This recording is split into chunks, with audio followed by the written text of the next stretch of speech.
كانوا قليلا من الليل ما يهجعون وبالأسحار هم يستغفرون.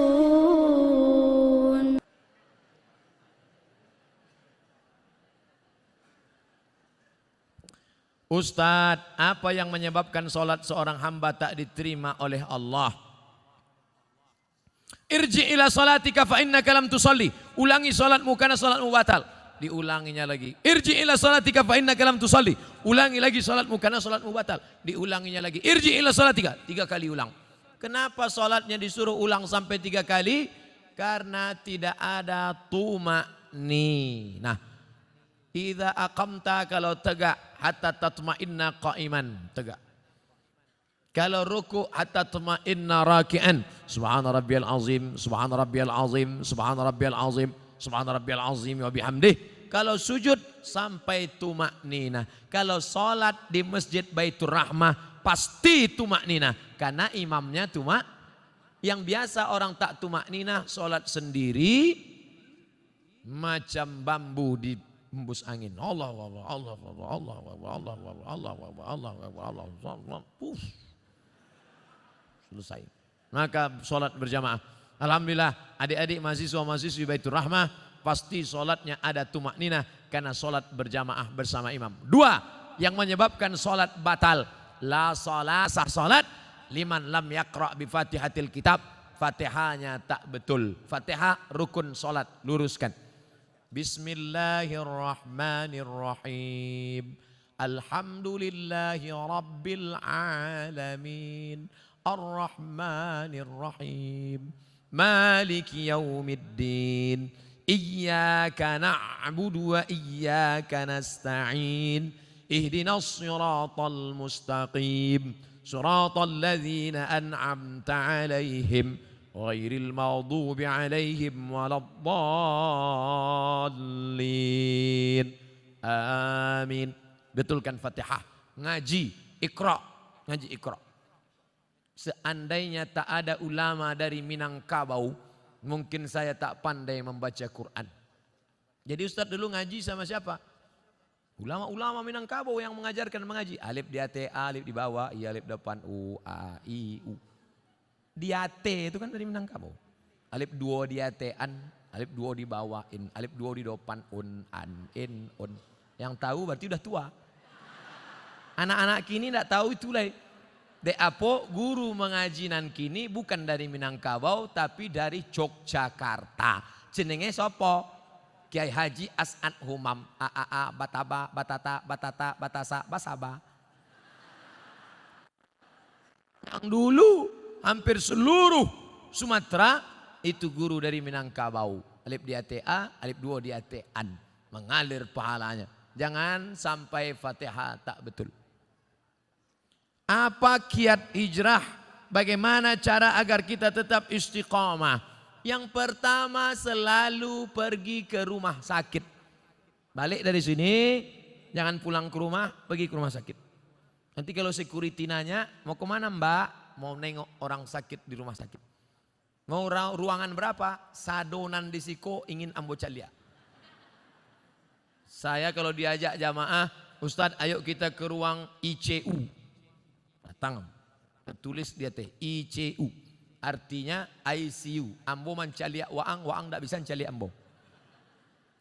Nampak di sana orang cuci darah, keluar darah dari dalam badan, masuk ke selang, masuk ke mesin, dicuci 5 jam, masuk lagi. Sakitnya berapa? Duitnya berapa? Maka kita yang sehat bersyukur nikmat sehat dengan banyak-banyak beribadah. Tak juga bersyukur nengok orang sakit, pergi ke kubur menengok orang mati. Mim dia tema taya bawati, mati. Tengok bagaimana, apa yang akan dibawa? Tinggal akan dibawa solat. Inna awwala ma yuhasabu bihil abdu yaumal qiyamah. Yang pertama kali dihisab, dihitung hari kiamat, solat. Yang ketiga buat komunitas. Komunitas alumni Baitur Rahmah. Buat satu contoh sekolah percontohan. Madrasah tahfiz Quran alumni Baitur Rahmah. Anak yatim, uang sekolahnya tanggung. Guru-gurunya, kalau sudah ada, yang sudah ada itu aja jaga. Alumni-alumni pulang dari sini, buat ikatan alumni, pergi cari mana sekolah. Pak Kepala Sekolah, ya, berapa guru yang belum digaji? Berapa anak yatim yang belum bayar uang sekolah? Berapa kursi yang patah? Berapa whiteboard yang rusak? Berapa papan tulis yang bolong? Berapa atap yang perlu diganti? Bapak mau ganti? Enggak, bertanya saya. Bantulah. Itu yang akan membuat kita istiqomah insya Allah. Saya sebelum datang ke Kota Padang, kami tidak dari Payakumbuh. Padahal kalau dekat dari Pekanbaru dekat Payakumbuh. Tapi kami mutar ke Indragiri Hulu, masuk ke Kuantan Singingi. Kenapa? Karena menyalurkan dana untuk mendirikan madrasah ibtidaiyah di suku terasing di dalam hutan. Itulah yang akan menolong di hadapan Allah Subhanahu wa taala. Nah, jadi adik-adik, kawan-kawan, sahabat-sahabat, buat komunitas. Saya banyak ceramah ke tempat-tempat bertemu dengan komunitas. Ustadz Somad, kami dari komunitas. Apa namanya? Komunitas Jombloan Sejati. Ustadz, kami dari komunitas. Apa namanya? Komunitas Pensiunan Perusahaan Minyak. Oh. Ini apa? Komunitas Mantan Tatu-Tatu. Isinya orang nan batatu saudara. Waduh, tatunya ular kobra. Setelah tua, ketek. Jadi cacing pita. Mantap. Ustadz, kami komunitas. Nama komunitasnya? Komunitas Pejuang Subuh. Tertulis di bawah. Pejuang Subuh. Zuhur ndak tiba. Komunitas Pejuang Subuh. Zuhur kemana? Ndak tahu zuhur. Masjid lain Pak Ustadz. Oh. Bagaimana caranya supaya kita tidak tergolong ke istidraj? Oh, kok istidraj itu ngeri. Istidraj iko bahasa singkatnya tasase di jalan nan luri. Banyak orang sesat di jalan berbelok. Tapi ini ndak, sesat di jalan yang lurus. Nampaknya dia lurus, tapi sebenarnya sedang sesat. Na'udzubillah. Banyak hartanya, mewah hidupnya, tapi ternyata sedang dimainkan Allah Ta'ala dengan istidraj. Kita banyak salah sangka. Ustadz, saya dulu sebelum pengajian hidup saya enak Pak Ustadz. Tapi setelah dengar pengajian Ustadz, begitu pulang helm basah. Begitu pulang motor hilang. Begitu pulang anak sakit. Sesungguhnya Allah sudah sayang kepada engkau, dihapusnya dosa-dosamu. Amin. Yang paling mengerikan adalah sholat tak pernah, puasa tak pernah, sedekah tak pernah. Tapi hidupnya lancar-lancar saja. Itu namanya istidraj. Tetangga saya Pak Ustadz tak pakai jilbab, sholat tak pernah, puasa tak pernah, hidupnya lancar, rumahnya besar, mobilnya besar, bininya besar. Itu namanya istidraj. Sanastajrijuhum min haitsu la ya'lamun. Kami mainkan mereka dengan istidraj. Kami mainkan mereka karena mereka mempermainkan Allah. Mereka sangka Allah lalai, mereka sangka Allah lupa. Tidak, Allah sedang memainkan engkau dengan istidraj. Jadi caranya biar sadar, introspeksi diri. Mengapa aku begini?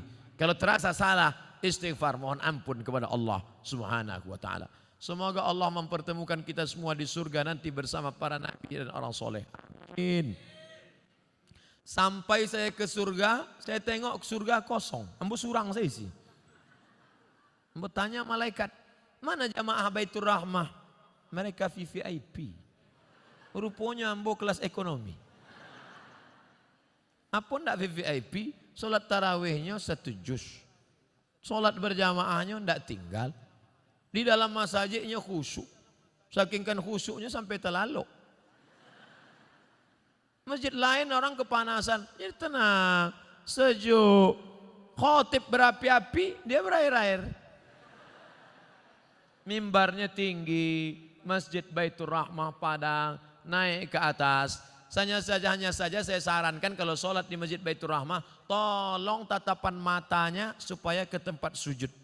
Jangan mentengok ke atas, karena di sini kaligrafi banyak. Rancak mana kaligrafi? khusyuk, jaga. Apa hukum seorang istri yang taat beribadah, rajin puasa, tapi bicara pada suaminya suaranya keras? Memang setelannya begitu. Memang kareh suaranya. Coba periksakan, mungkin jonya pakak.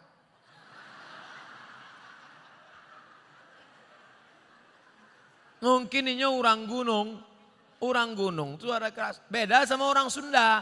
Kalau orang Sunda, Mas, hujan. Orang Sunda kalau ngasih tahu suaminya hujan. Lah basah kain baru. Tapi sampai lain enggak. Hujan. Nah, jadi jangan serta-merta kalau kareh melawan. Ternyata dia tidak peka. Ternyata dia bukan orang gunung. Tapi dia melawan. Maka mengatasi istri melawan ada 5 langkah. Yang pertama, fa'izuhun, kasih nasihat. Adinda, come here, sikos sebentar. Janganlah kareh-kareh bersuara. Sakit hati denai. Memang itu setelannya. Fa'izuhun, kasih nasihat tak sempat. Tak mempan kasih nasihat. Wahjuruhunna fil madaji. Kalau tidak berubah, apa boleh buat? Wahjuruhunna fil madaji, pisah tempat tidur. Karena kamu tak juga berubah, kita pisah tempat tidur sebulan. Memang itulah dan ditunggu-tunggu. Nasihat, tidak nyodanga. Ancaman pisah tempat tidur, malah dia berkata itu yang kutunggu.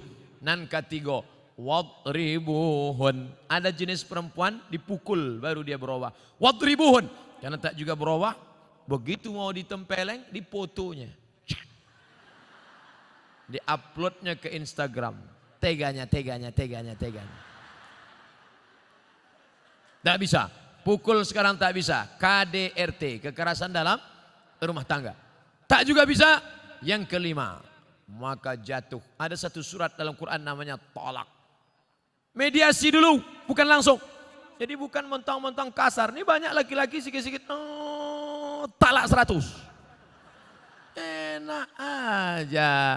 Ingat, laki-laki yang pemarah langsung lewat talak 100, talak 1000, jatuhnya 3. Kalau sudah jatuh talak 3, tidak bisa menikah sebelum istri itu menikah lagi dengan laki-laki lain. Dan jangan lupa, orang yang sudah menjatuhkan talak 3, tidak ada yang lebih cantik daripada Jelo. Apa itu Jelo? Jandolamu. Waspadalah. Maka hati-hati. Langkah yang keempat, fab'atsu hakaman min ahlihi wa hakaman min ahliha. Panggil keluarga laki-laki, panggil keluarga perempuan, nenek mama, panggil semua, panggil pula wali, duduk. Ini harus mediasi. Apa judul tema mediasinya? Mau dibawa kemana hubungan ini? Tak juga mempan, barulah yang kelima, itu langkah sudah mentok tak ada lagi. Puncak barulah tolak.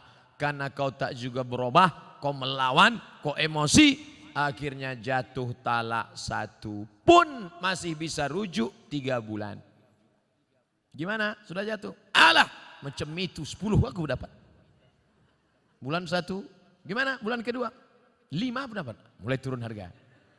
Bulan terakhir, aku mau rujuk, masih bisa rujuk. Kalau sampai 3 bulan tidak rujuk, habis, putus. Setelah bulan keempat baru mau rujuk, bisa lagi rujuk, tapi pakai akad baru.